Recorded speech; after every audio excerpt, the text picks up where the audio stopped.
Verify.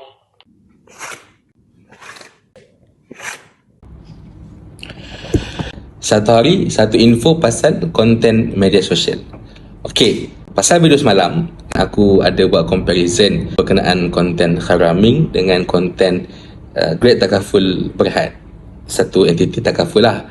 And then adalah kawan aku yang bertanya, "Weh Zahid, tak apa ke hang buat satu brand yang besar dan hang memberikan satu fakta yang engagement rate dia rendah.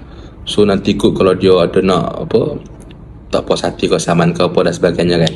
Respon saya, actually setiap pembikinan satu-satu video konten ni, setiap konten kreator tu dia ada objektif dia sendiri. Kenapa konten tu dihasilkan? Makna kata, kalau betul konten Great Eastern Takaful tu memang untuk mendapatkan views yang tinggi without dia nak kisah pasal engagement rate, so kat situ KPI dia dah capai dah pun 1 juta. Banyak kot.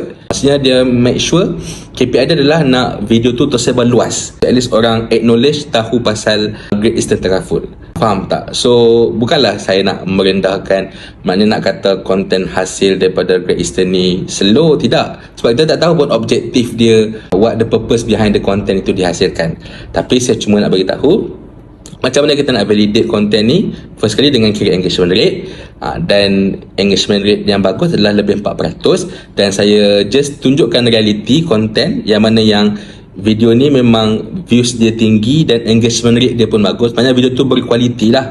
Dan sejujurnya memang video yang macam ni, bila engagement rate dia tak bagus, maksudnya bawah 4, maksudnya video tu kurang berkualiti on that engagement rate. Tapi views dia 1 juta kot. So kalau itu yang memang content creator get B tu, Great Eastern Takaful Berhad tu punya target nak dapatkan views tinggi, so terserah begitu. Jadi saya sekadar menceritakan fakta lah. Sebabnya sekali lagi saya ulang, pembikinan konten itu hanya content creator ataupun team kreatif itu yang tahu apa yang diorang nak capai dalam setiap satu konten yang diorang hasilkan. Nak views tinggi ke, nak engagement rate tinggi ke, nak average watch time tinggi ke, nak share tinggi ke. So diorang ada KPI masing-masing. Tapi apa yang tertera di screen layar diorang tu, kita boleh jadikan as kita punya bahan reference untuk apa-apa jua eksperimen konten yang kita akan hasilkan pula selepas-lepas ni. Dapat tak? Gitu. Okay, cukup pasal topik engagement rate.